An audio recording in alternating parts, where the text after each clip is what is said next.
y casi no hay, o el objetivo no es obligatoriamente llegar al orgasmo. Uh-huh. Y también se le da mucho tiempo en pantalla a lo que pasa después de el encuentro, o sea, el que se queda junto a la pareja, pláticas, ¿no? Cómo descansan juntos, es mucho más emotivo. Algunos le dicen porno romántico en el sentido de que favorece más esta parte de la emotividad de una pareja o de la relación emotiva de una pareja que da pie a un encuentro sexual. A diferencia del porno tradicional, que muchos le dicen el porno masculino, precisamente por esta tendencia a irse, ahora sí que directo al acto sexual, y lo que pasa antes y después, pues realmente no es relevante, ¿no? Aunque no lo crean, hay un género de bloopers de porno, y es divertidísimo. Sí, sí. Porque, Hay por ahí pues, algunos, ¿no? Bastante, como súper bueno, como conocidos que han sido distribuidos mucho, pero sí, definitivamente son cosas que... son buenísimos. Sí, claro. Ahora sí que, ¿de qué más les gustaría pensar? Pues O innovar. yo creo que ahora ya nos has dejado mucho que pensar, por lo menos todo este abanico de posibilidades. Entonces vamos a darles un descanso a nuestros escuchas. Abrácense con sus parejas, disfruten este momento juntos y regresamos con más celuloide. La otra perspectiva.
Ya estamos de vuelta aquí en Celuloide, la otra perspectiva. Como pueden darse cuenta, hablando de porno y erotismo, está muy candente este episodio. Entonces, vamos a continuar. Estábamos hablando un poco fuera del aire acerca de todos estos temas y que me vino a la mente por el tema de los bloopers, justamente, ¿no?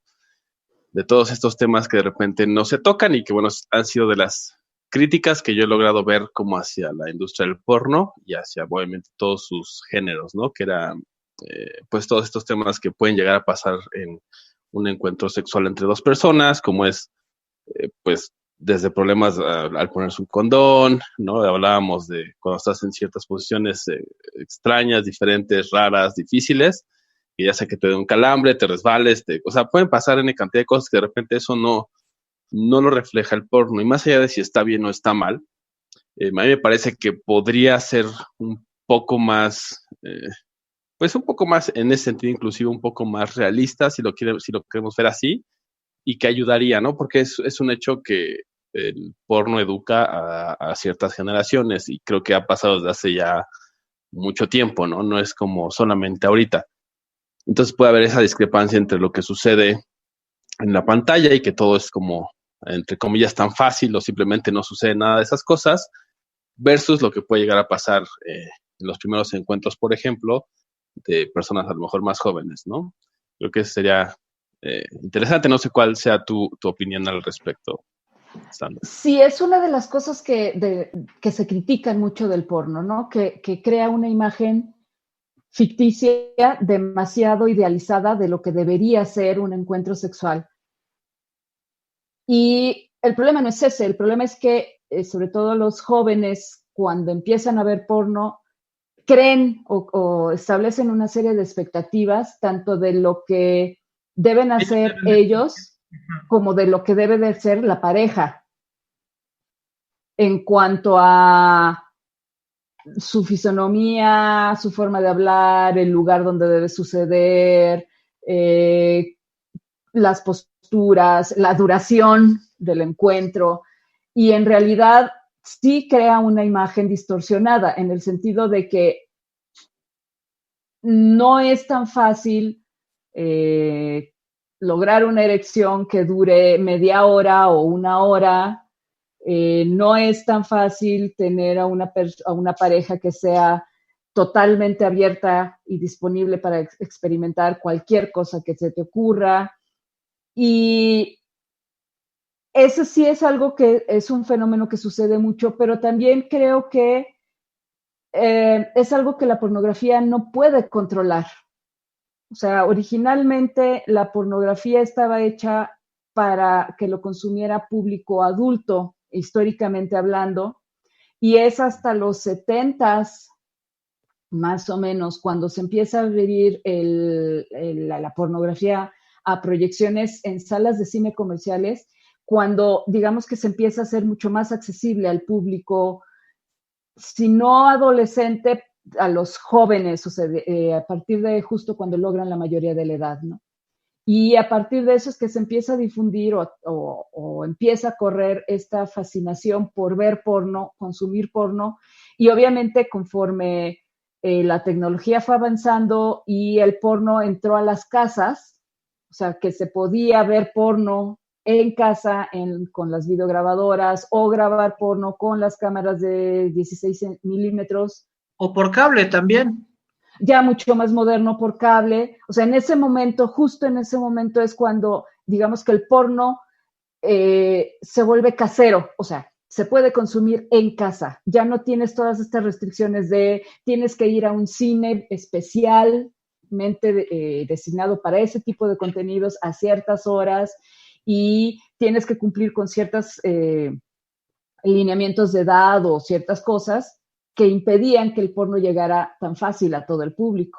Conforme la tecnología hace más accesible el porno, obviamente los jóvenes o personas cada vez más jóvenes tienen acceso a él y se vuelve un parámetro de conducta o consideran que debe ser un parámetro de conducta precisamente por toda la fantasía y toda la ficción que está muy bien manejada en el cine comercial, que hace creer que todo sucede cual debe de ser en cualquier momento y con cualquier persona, ¿no?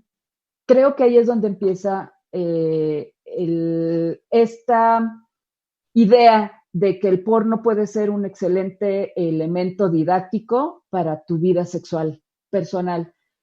Pero si se entienden estas diferencias que hay del para qué y el por qué se hace porno, entonces es mucho más fácil que los jóvenes entiendan que no puede ser un referente tan disponible o tan fácil, sexual, ¿no? ¿Perdón? Que no es una educación sexual, no es una educación sexual creíble. Uh-huh. Sí. Sí, puede ser como un aderezo, puede ser como algo para hacer, pero obviamente si no se tiene la información es mejor primero buscar esa información y tener un poco más esa conciencia, porque al final, por ejemplo, una de las cosas que más se le critica, ¿no? Justamente lo que decíamos como al porno comercial tradicional, ¿no? Que llega a ser machista y todo esto, ¿no? Que justamente no siempre parece haber consenso, ¿no? Entonces eso es algo que en la vida real debe de existir siempre, ¿no? En cualquier situación sexual, digámoslo así. Y debe ser consensuado. Sí, por supuesto. Y también creo que ese factor específico es más una cuestión social que de la industria. O sea, si realmente pudiéramos hablar más sobre porno, quitar estos mitos, quitar estos tabús de que es algo que no debería de existir y pues, todos estos prejuicios que hay, creo que sí sería mucho más fácil que la gente joven entienda realmente cuáles son las diferencias que hay entre la vida real sexual y unas fantasías que son llevadas a la pantalla, ¿no? Que en parte, ya tratando de verlo por otro lado, el cine amateur o el porno amateur de alguna manera te lo da. O sea, en el sentido de que, insisto, no encuentras esos cuerpos, no encuentras esos lugares, no encuentras o te da la posibilidad de ver que las personas que no son actores a lo mejor reaccionan de otras maneras o tienen ciertas actitudes de otras maneras que el cine comercial. A lo mejor eso podría suplir o paliar un poco este problema, pero creo que sobre todo por esta cuestión de los prejuicios y todo este gran halo de misterio que hay alrededor del porno, ¿no? Sí, del porno y yo creo que como hablábamos en alguno de los cortes musicales, ¿no? Del sexo en general, o sea, como no hay una educación sexual, como sigue siendo tabú, obviamente no se habla de ello, no se da como tal.